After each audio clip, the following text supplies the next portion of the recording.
तुमने दिल्ली घुसने से रोका था ना, अब गांव में घुस के दिखाओ। हमारे यहाँ 10-10 फुट की लकड़ी लेके ने और किले लगा रखे 5-5 इंची की। जहां भी बीजेपी का गांव की गली में घुसेगा ना तो वही अड़ा देते हैं, घुसो। अरे हरियाणा के लोग हाँ हलक में हाथ देके जुबान खींच ले भाई, पैसा की सरकार है चलेगी नहीं। आज हवा कुछ और बहरी है, अब देख लो सुपड़े साफ हो रहे हैं। बीजेपी का तो नाम ही नहीं है, चौथे स्थान पर है बीजेपी, इससे 22 से ऊपर बीजेपी नहीं है। हलक में हाथ देके ये पूछ रहा है, जुबान खींच लेंगे अगर टिकट नहीं दी तो। जितनी आबादी है उतनी हिस्सेदारी होनी चाहिए, जिसकी जितनी संख्या भारी उतनी उनकी हिस्सेदारी। ये तो 5,000, 10,000, 15,000, 50,000 वोटों की चोरी करके न यहाँ पहुंचे। नजदीक है बीजेपी करीब 2/3 पर हमारा है, बाकी में बंटवारा है, कैसे देख रहे हैं आप? देखिए बीजेपी के लोगों को हरियाणा के अंदर कहीं भी घुसने नहीं दिया जा रहा है, चाहे तो वो बेटियों का मामला हो, चाहे किसान आंदोलन हो, चाहे दिल्ली के अंदर जो बड़े बड़े आंदोलन हो उनका, क्योंकि दिल्ली से सटा हुआ हरियाणा है। तो हरियाणा के अंदर बीजेपी का तो आप मान लीजिए कहीं कुछ भी नहीं है। अब आते हैं कांग्रेस के ऊपर। अगर कांग्रेस खुद ठीक से खड़ी हो जाए तो बात बन सकती है, लेकिन आपस में गुटबाजी वहां पर भी बहुत ज्यादा है। अब यही है, जिस तरह के आज जो प्रेस कॉन्फ्रेंस हुई है कॉन्स्टिट्यूशन क्लब के अंदर, इससे ये लगता है कहीं जो 2019 में हुआ था वही खेल दोबारा से हरियाणा में नहीं हो जाए। तो क्या रावण का असर होगा? रावण का असर होना चाहिए, लेकिन सवाल ये है कि जेजेपी के साथ आने से वो बढ़ेगा नहीं, वो घटेगा। क्योंकि पूरी की पूरी जो हरियाणा के अंदर एक विशेष जाति है जो जाट कहा जाता है जिसको, वो पूरी की पूरी जो है जितने भी अत्याचार दलितों पे हो, पिछड़ों पे हो या माइनॉरिटी के ऊपर हो, वो सारे के सारे अगर किसी भी एंगल में किसी भी भाग में उनका नाम पहले स्थान पे पाता है। जिसका उदाहरण है मिर्चपुर कांड, जो पूरी की पूरी बस्ती को आग लगाया। गोहाना कांड, एक पहलवान जो उभरता हुआ वाल्मीकि समाज का चेहरा था उसको लठों से गोलियों से मारा। बघाना कांड, जिसमें 5-5 बेटियों से गैंग रेप किया, 280 किलो पर जमीनों पे 280 किलो जमीन 2012 में उन्होंने कब्जा किया, कांग्रेस की सत्ता थी। तो हरियाणा के जो वंचित और शोषित लोग हैं ना, वो इस बात को भूले नहीं है कि वो जाट से प्रेम कर लेंगे। यहाँ तो हो सकता था कि कहीं ना कहीं किसी न किसी एंगल से अगर टिकट वितरण ठीक करेंगे, जैसे आज सभी की बात कर लेते हैं। मैंने लोकसभा में देखा जाट की काउंटिंग हो रही है, ब्राह्मण की काउंटिंग हो रही है, बनिए की हो रही है और अन्य जातियों की, लेकिन ओबीसी का जो मूल पिछड़े का वोट है, जो कमार है, नाई है, धोबी है, तेली है, गडरिया है, जोगी है, बैरागी है, बंजारा है, इनका कहीं कोई नाम नहीं है। अरे प्रधानमंत्री कहते ओबीसी समाज से। अरे वो बनाया हुआ है, नकली है, फोकस है। वो 2002 के दंगे करा के ना अपनी जाति को ओबीसी में कन्वर्ट करा, उसने डाला है। तो ये तो पूरे जग जाहिर है। हाँ, इस तरह के जो आप कह रहे हो ना, बीजेपी के अंदर, आरएसएस के अंदर ऐसे लोग बहुत हैं। जो नायब सिंह सैनी को भी हरियाणा में मैंने ऐसे लोग मिले जो बीजेपी के बड़े स्टार प्रचारक है। नुगला यो भी तो बीसीए है। अरे मैं कहा 3 कैटेगरियां हैं, सैनी है, गुज्जर है, रोड है, यादव है। ये 5 जो जातियां हैं ये बीसीबी की हैं, और बाकी जो अन्य जातियां हैं हरियाणा के अंदर वो मूल पिछड़े वर्ग में आती हैं।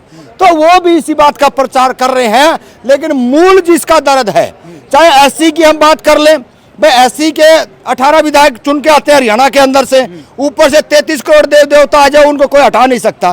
2 लोकसभा वो पक्की रहेंगी। जो वोट 40% जिसका वोट है उसकी आप अनदेखी करके ने, या तो जेजेपी हो, कांग्रेस हो, बीजेपी हो, बीजेपी आ रही है जा रही है, बताइए। बीजेपी बता दिया ना, बीजेपी का तो नाम ही नहीं है, चौथे स्थान पे है बीजेपी, नाम ही नहीं है, चौथे नंबर पे है। नरेंद्र मोदी करे 2/3 ना। अबे आपने देख लिया ना। अरे वो कितने और वो कहा करता ना, ये दूसरे चौटाला कितने दिन बड़े बड़े बयान दिया करता। अरे के कर रहे सो, यूं कर दिया, यूं कर दिया। वो यूं करनिया कड़ जाके बैठा नरेंद्र मोदी की गोद में। आज वहां से लात घुसे खा के न आज महाराज जैसे उसका हाथ पकड़े हैं। अगर यूं तो बता भाई क्या करेगा। तो बीजेपी का बुरा हाल है। ज्यादा से ज्यादा 20 से 22 से ऊपर बीजेपी नहीं है। ये तो कांग्रेस वालों ने अपनी गुटबाजी कम कर ले तो शायद हो सकता है कहीं ना कहीं बात बन जाए। 90 में 20। हाँ बिल्कुल, आपने देखा नहीं जो 10 MP है जिसके 5 आ गए, और ये विधानसभा का चुनाव है। आपको पता नहीं है, हमारे यहाँ 10-10 फुट की लकड़ी लेके ना और कीले लगा रखे हैं 5-5 इंची की।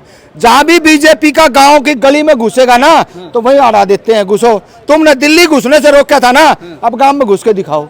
तो इनके रास्ते बंद हो चुके हैं और रहे हुए जो बिल्कुल जो भूमिहीन लोग थे वो कह रहे हिस्सेदारी दो।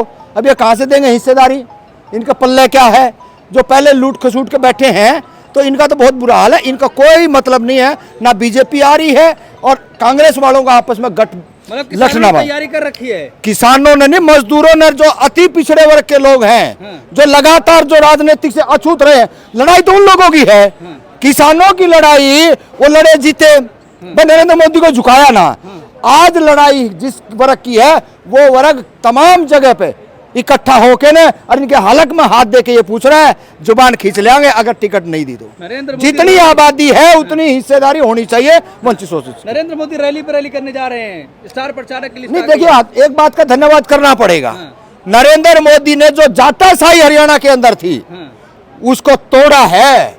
हम जैसे लोगों को जो यूं कहा करते ना, भाई वोट दे दिए, और हमने ये बात कही भाई वोट तो उसने देंगे, जवाब आया तुरंत कह रहा सोच लिए। वो जो सोच लिए कहने वाले लोग थे उनका घमंड नरेंद्र मोदी ने तोड़ा।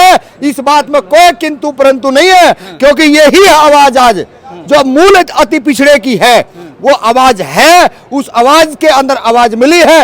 हाँ ठीक है, इसने काम बहुत गलत किए, लेकिन हरियाणा के अंदर जो जाटों का जो ताकतवर होने का जो घमंड अहंकार था वो नरेंद्र मोदी ने तोड़ा। पहले तो लेके आया इस नायब सिंह सैनी को और इससे पहले खट्टर को, और अब की बारी और इनकी मजबूरी बन गई तमाम राजनीतिक दलों की। अगर जब तक मूल पिछड़ों की आप बात नहीं करोगे तब तक सत्ता हाथ में आने वाली नहीं है, और इसीलिए हम लोग लगातार संघर्ष कर रहे हैं और जमीन पर काम कर रहे हैं। हरियाणा का किसान और मजदूर वर्ग क्या करने जा रहा है इस बार? करेगा ना, आप टिकट वितरण करवाओ। पहले टिकट वितरण का मामला है, जिसकी जितनी संख्या भारी उतनी उनकी हिस्सेदारी। अगर आप टिकट वितरण पर जाट जाट जाट जाट करोगे तो तारी कांच काट देंगे, कांच काट देंगे, कांच काट देंगे। सुन लो, बिल्कुल बड़ी चेतावनी दे रहे हैं। बिल्कुल अति पिछड़े वर्ग की हिस्सेदारी होनी चाहिए। तो किसान की क्या तैयारी है? जिस तरह किसान रोड पे है, हम किसान हैं, हम रोड पर है, लड़े। हम बेटियों के लिए 34-35 दिन आप लोगों ने कवर करा, हम वहां रोड पे थे। हमने तो कहा था ए जाटो, तुम तो दलितों की बहन बेटियों के जब रेप हुए, हत्या हुई नहीं आए, लेकिन हम इस देश की बेटियों के साथ, इन जाटों की बेटियों के साथ जंतर मंतर पर 34 दिन तक डटे रहे थे। अगर तुम भी न्याय प्रिय होते तो शायद हमारे साथ ऐसा घिनौना काम नहीं करते। राजनीतिक में बराबर की हिस्सेदारी देते और शिक्षा में बराबर की हिस्सेदारी देते और बराबर में बैठाते तो भाईचारा जब बढ़ता है। ऐसे भाईचारा नहीं बढ़ता है कि हमारे साथ जब कोई गैंगरेप करे, हमारे साथ कोई कुकर्म करे तो बात अलग है, है? और हम आपके साथ जो भी अत्याचार जुल्म होते हैं, हम तो किसान भी हैं, मजदूर भी हैं, दलित भी हैं, पिछड़े भी हैं, जिसके को ऊपर जुल्म होगा हम उसके साथ खड़े। आखिरी सवाल, 90 में से कितना बीजेपी है बताइए? 20 से प्लस नहीं जाने वाली। और ये कॉन्स्टिट्यूशन क्लब होगा और यही हम होंगे, और आप देख लें सुपड़े साफ हो रहे हैं। बिल्कुल बोला था आपने, लेकिन 5 लेके आए ना, 50 हो गया। कौन सा? ना ना, ये तो 5,000, 10,000, 15,000, 50,000 वोटों की चोरी करके नहीं यहाँ पहुंचे। नहीं तो साफ था इनका खेल, कुछ नहीं बच रहा था। इनको पूछ के देख लो ना, आज चाचा कहना पड़ा ना, नीतीश कुमार ने कहना पड़ा होगा अरे या बैसाखी की सरकार है, चलेगी नहीं। आज हवा कुछ और बहरी है, बिहार से निकल के आई है हवा भी, जातिगत जनगणना की। और आज राहुल गांधी बार बार कह रहा है एक्सरे की बात। हम तो ठीक है भाई, एक्सरे करवाएं, जमीन पर उतारे एक्सरे को। जैसे आपने मध्य प्रदेश में, राजस्थान में चुनाव हुआ, वहां तो आपने एक्सरे नहीं करवाया, वहां तो आपने अलग अलग तरीके से टिकट दिए। यो हरियाणा है, अरे हरियाणा के लोग हाँ हलक में हाथ देकर जुबान खींच ले भाई। अगर टिकट वितरण में हेरा फेरी करी तो टिकट अगर सही से दोगे तो आपको मुख्यमंत्री नहीं है, शैलजा को बनाएंगे मुख्यमंत्री भी। कदे वो चौधरी साहब घमंड में गुमान में जी रहा हो कि मैं पिछले 2 बार जीता हूं और कितने कांड उसके सत्ता में हुए हैं दलितों के ऊपर।